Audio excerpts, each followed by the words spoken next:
change my background here. Good morning, everyone. Let's see.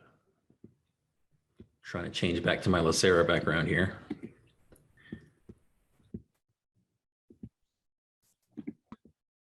Oh, doesn't want to let me do that. Okay.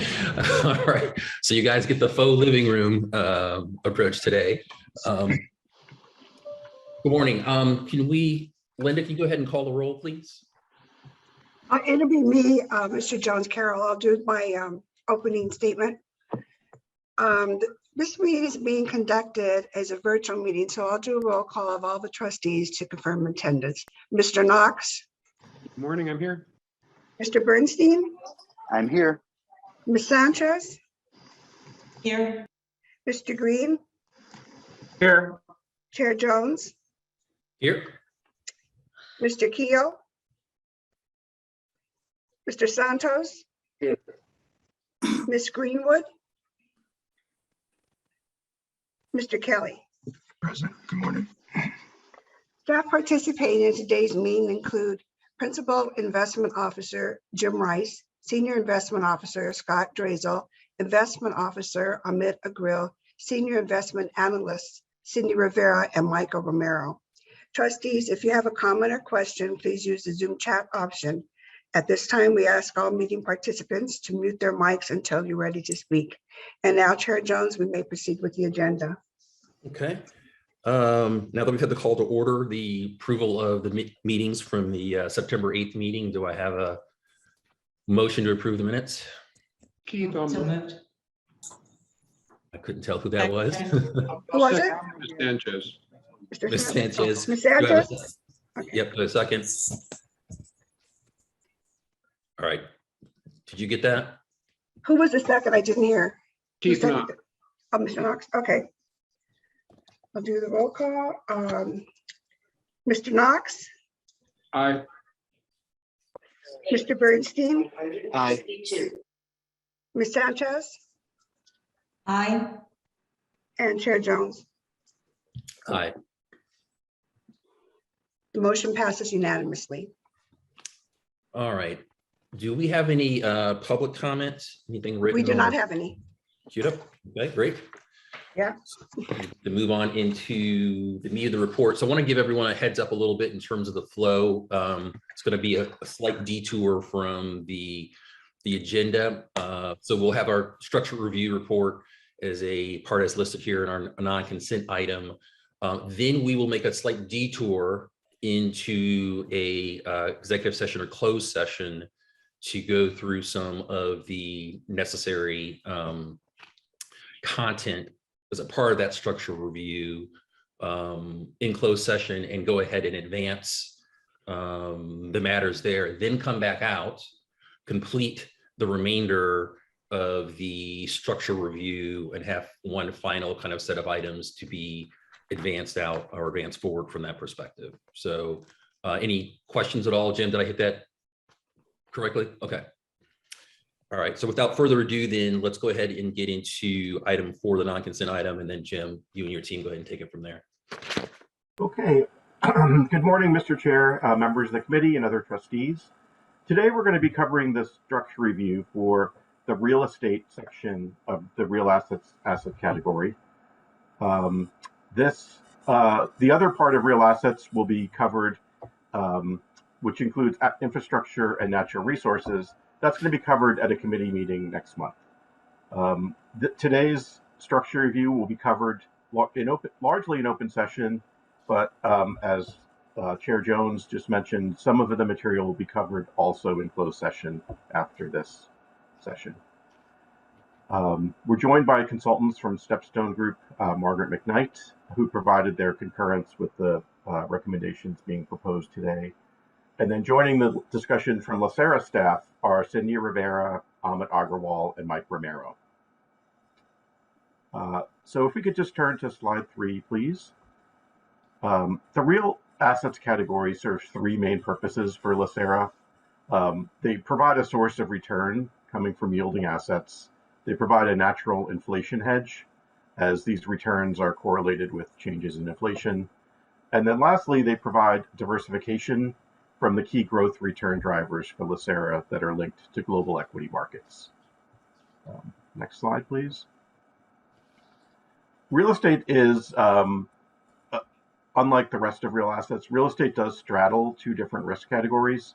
So not only does it, part of it sit within the real assets and inflation hedge category, we do have part of it now in the growth category, with the non-core segment of real estate residing in that section.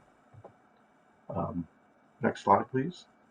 When we look at the risk return orientation of core real estate within real assets, shown here in green as real assets, it resides squarely in the middle of our mix of four asset categories, next to the credit asset category. Non-core real estate is part of the higher risk, higher return growth category in the upper right. Next slide, please. Focusing on the evolution of our real estate structure, the last time that we discussed as staff the real estate structure, this was last year in the mid-cycle structure review. We did consider some potential changes to the real estate structure as part of that review. And today's presentation puts in place a recommendation to transform the structure of the real estate program in order to reduce concentration and operational risk that we currently have in the program. Should that be approved, we would intend to accomplish that by focusing the core program on open-ended funds and the non-core program on closed-ended funds. And this would move us away from a program which has emphasized separate account assets directly held by LACERA in the name of corporate entities called title holding companies. Next slide. Just to review the allocation of how real estate fits into the total fund, core real estate within real assets makes up a little under 6% of the total fund. The two other growth sleeves are value added and opportunistic combined. They currently make up about 1.3% of the total fund. And then there is a small residual credit allocation overseen by the real estate team that is winding down and is in the credit allocation. That sleeve is not a focus of today's recommendation. Next slide.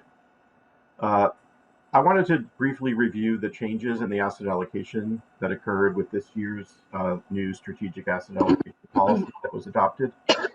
One of the changes that occurred was we did move value-added real estate from this real assets and inflation hedges category to the growth category to reflect some of the higher returning expectations we have for that category.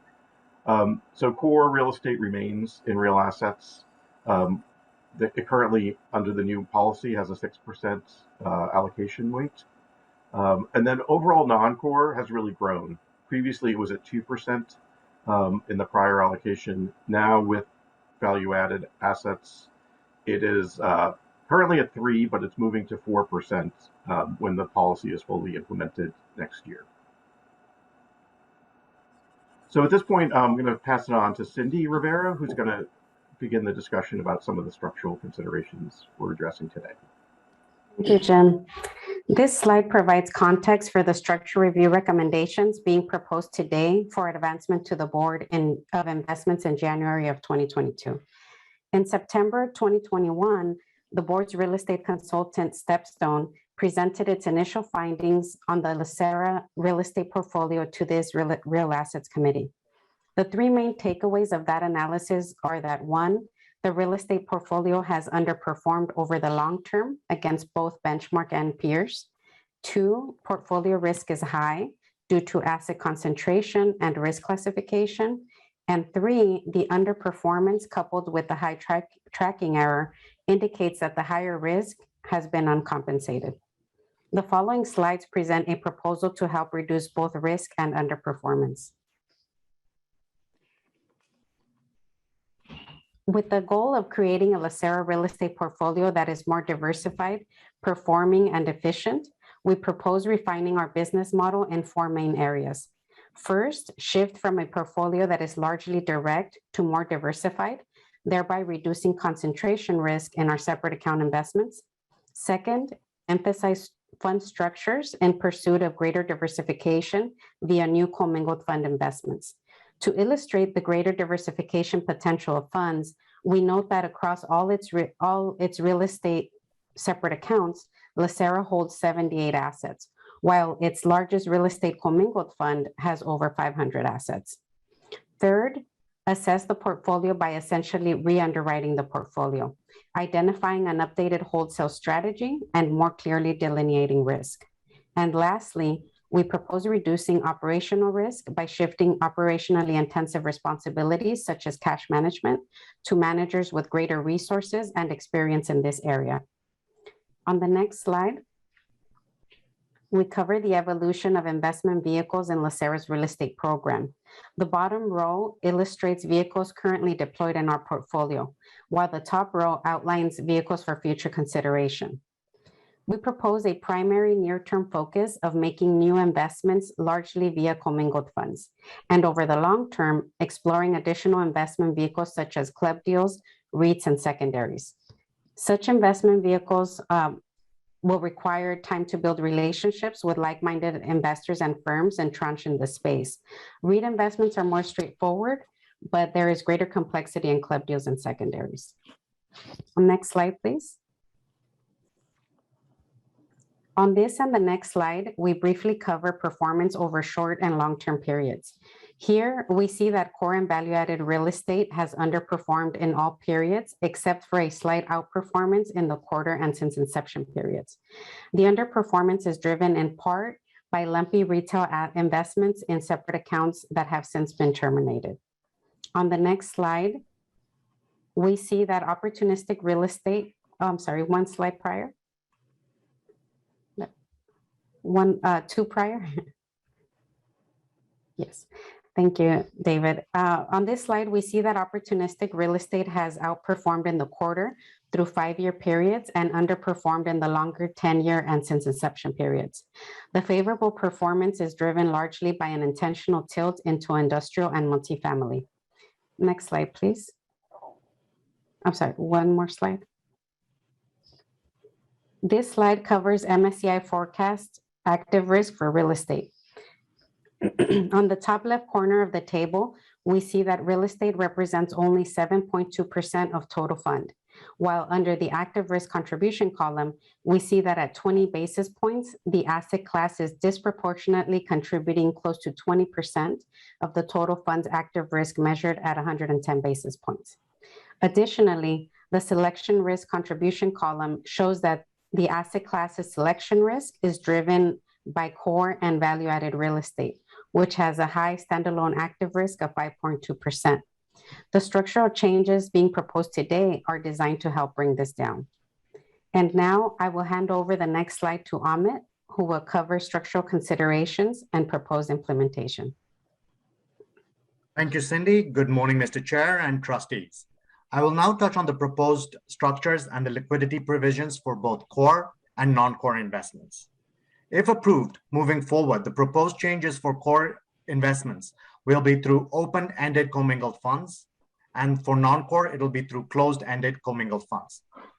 There is some liquidity provisions for open-ended commingled funds, as one can only request for a redemption after the initial lockup period, which is usually 18 months to 2 years. The payout will then depend upon the exit queue. This may not be as lucrative as separate accounts, in which a sale can be initiated at any time. In closed-end funds, there is limited liquidity through secondary sales. The typical fund life for closed-end funds is from 5 to 7 years. Moving on to the next slide. If this plan is approved, the focus over the next couple of years will be to underwrite open-end Odyssey funds as staff continues the sale of core holdings in the separate accounts, and thereby maintaining a 6% target allocation for real estate and inflation hedges. All Odyssey fund recommendations will be brought forward to the BOI for approval. 6 to 8 Odyssey fund investments are recommended, with each commitment being around $400 to $800 million. The biggest challenge will be to manage the timing from the sale of assets in the separate accounts with the entry queue in the open-end commingled funds. Moving on to the next slide. It should be noted that the value add real estate moved into the growth functional asset class as of the 1st of October 2021. The allocation to value add and opportunistic real estate is currently at 3%, but is expected to increase to 4% in 2022. The target allocations are 2% for value add and 2% for opportunistic real estate. The proposal is to underwrite around 4 to 8 domestic, global, and international value add and opportunistic commingled funds every year. Each commitment will be around 125 to 250 million. Staff expects to reach the 4% target allocation by 2026. Moving on to the next slide. The current non-core investments are at around 1.3% of the total fund. On the non-core side, all new allocations expected to be via commingled funds. The proposal is that there will be no new separate account commitments in the non-core space. The growth allocation of 4% is expected to be reached by 2026. We will skip over the next slide and move directly to slide number 21. Currently, there is only one emerging manager program in the real estate program. Staff is proposing an RFP for an emerging manager advisor in 2022. The intention here is to create a custom portfolio of emerging manager funds, mostly in the non-core, and to be consistent with LACERA's emerging manager policy. Now I would like to hand it over to Mike to cover the strategy. Thank you. Thank you, Ahmed. If we can please go to slide 23. Good morning, Chair Jones and trustees. We are seeking core investments to continue to help produce income while diversifying the fund.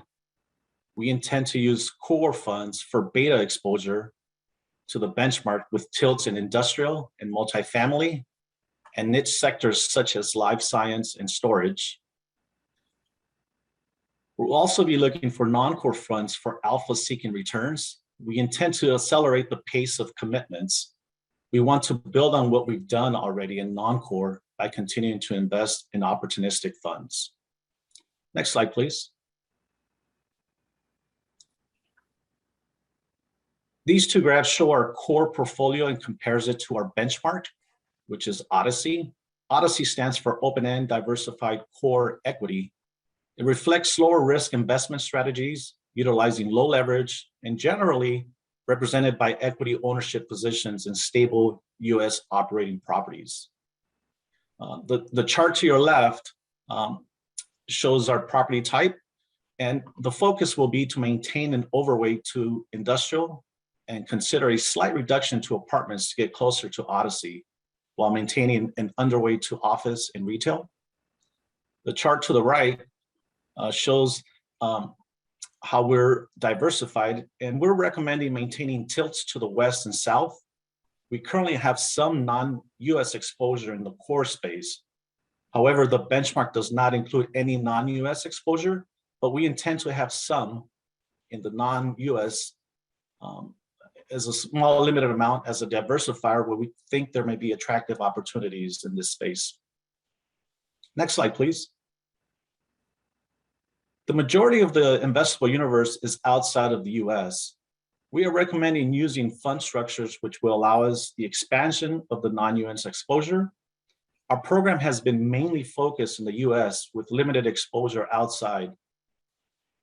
This is going to be a bigger piece going forward. As our non-core grows, we would like the non-US to be more representative of the broader opportunity set.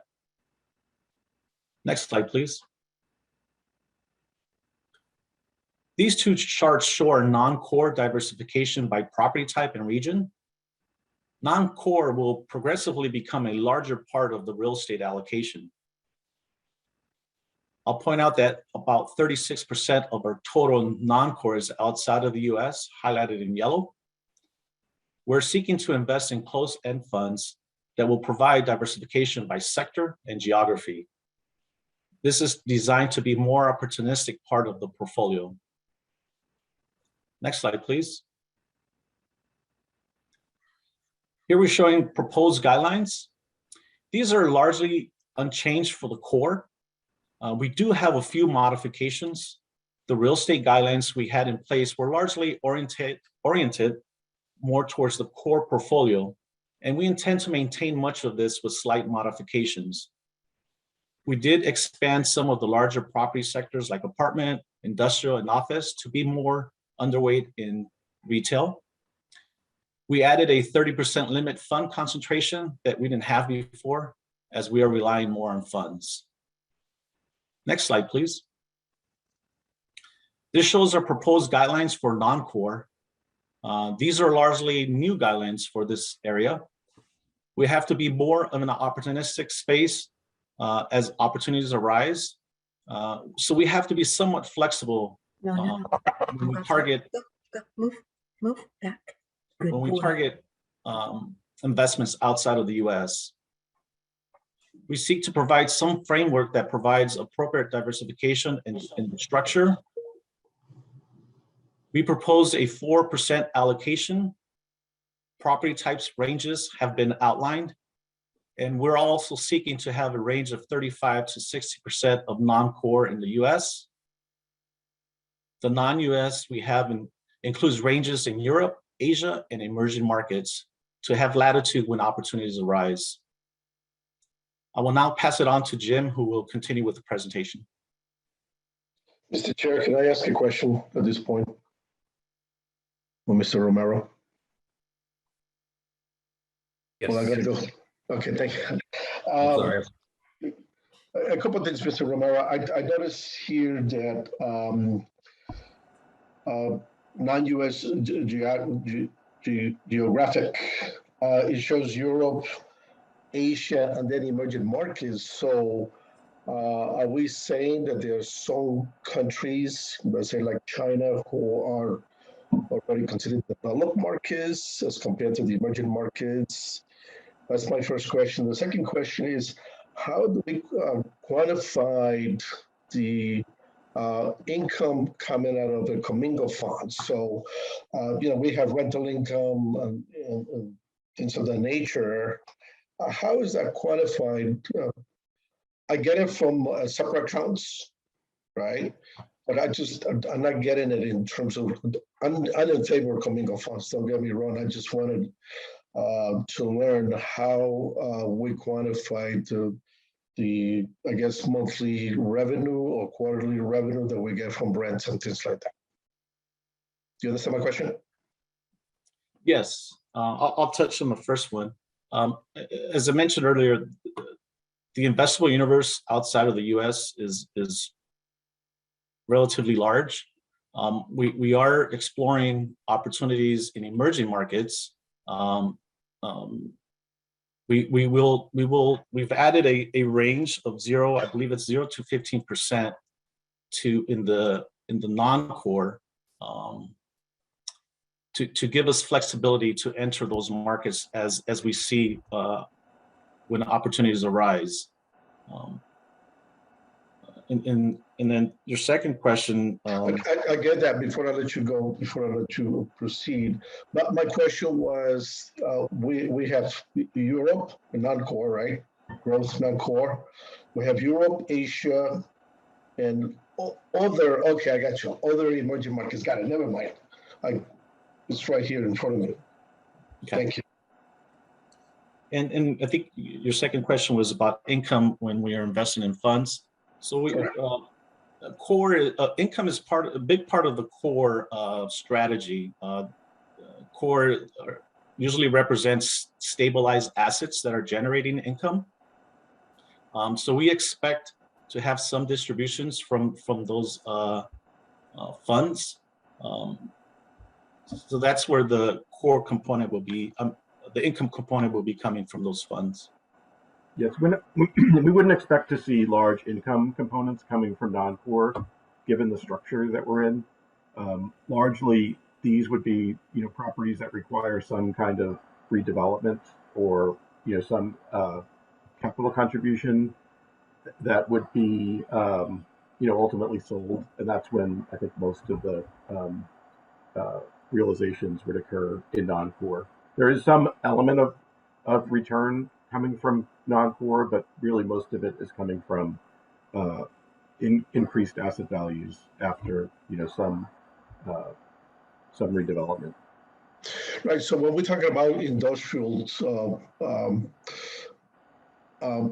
they generate some type of revenue, income, in addition to the improvements that we would be made. So if it's an industrial, let's say a warehouse, that is obviously operated by somebody and used for some purpose, and they will have to compensate the fund for the use of the property. So that's, to me, that's rent. So how would that, my question is, how is that quantified in a commingled fund, right? Because there's several of the investors in there, and prorated, is that how it works? How is that quantified in terms of calculating our returns? Yes, so these funds would pay out, part of the return would come out as income from rents, but really most of it in a non-core, particularly on the opportunistic side, is going to be coming from later on in the cycle when these assets are sold. So there could be a small element from return coming from current yield in non-core, but it's small compared to what ultimately we expect to realize for these investments. I appreciate your answer very much. Sorry, Mr. Chair, I don't want to belabor the point here, but historically, the real estate consultant used to make a big deal about rents coming in when I used to question the underperformance. So this is welcome news, and thank you for your explanation. I appreciate it. Thank you, Mr. Chair. Absolutely. Go ahead, Mike. Did you in your flow there? No, I was going to pass it on to Jim to continue with the presentation. Okay. Okay. So Mike covered some of the guidelines that we are putting forth as a proposal for the new structure for both core and non-core, reflecting their different roles in our program. We have an additional consideration to be considered by the board or by the committee to advance, and that is to incorporate a delegated authority to the CIO to approve re-ups for previously approved fund managers that meet certain criteria. These follow the parameters that are already in place for private equity.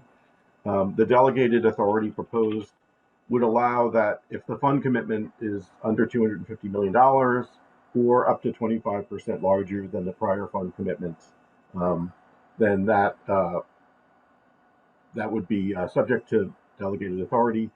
It would also require that the prior fund has achieved at least median performance for IRR, and multiple of invested capital. Next slide, please, David. A summary of what the initiatives completed in the real estate category include the onboarding of the administrator role and the performance book of record, which had been done by State Street that came on this year. We did onboard a new consultants relationship to Stepstone that also occurred this year. As far as what's in process, we've listed here, in addition to things under consideration today, some of the ESG related initiatives in progress. Those are going to be discussed further in a separate presentation at this meeting. And then as far as upcoming initiatives in place, these include the starting up of the efforts to underwrite Odyssey core funds and ramping up the underwriting of non-core real estate funds. So turning on to the next slide, the recommendations. We will come back to review these full recommendations, which reiterate the fund pacing just mentioned after we hold the closed session discussion, which includes some additional items. So at this point, that concludes our comments for the open session. We can move into closed session if the committee chair would allow, or we can take questions as well. So yeah, let's take a pause real quick here. Are there any questions prior to, I see Trustee Knox? Yeah, quickly, and thank you for the information. Jim, John, I don't know if this question is for either of you, but is there any impact to your staffing resources or capacity with all of these changes? I think the team we have authorized for the real estate team is sufficient to achieve what we intend to accomplish with these recommendations. We are understaffed right now. We do intend to fill some of the positions that we have authority authorized. So I think once they're filled, we'll be in a better position to accomplish this, and we'll be sufficiently staffed with the authorized positions we have. Because it seems like a good plan. I just want to make sure you're properly resourced and staffed for that. Hey, John, did you want to take a moment perhaps and also give the committee an update? I know that there's Jim has had the dubious battlefield promotion of being the interim lead from the real estate side. Do you anticipate a replacement, a permanent replacement, or what do we see from the ultimate leadership role of the real estate group? Can you give us an update? Yeah, and once again, I'm sensitive to talking about personnel matters in open session. We've been moving more towards a functional org chart to align with our asset allocation, where if we have a growth bucket, we've had co-heads where the then PIOs have partnered to oversee the component parts of it. But we've also had single PIOs oversee various functional categories. For example, Vache oversees several.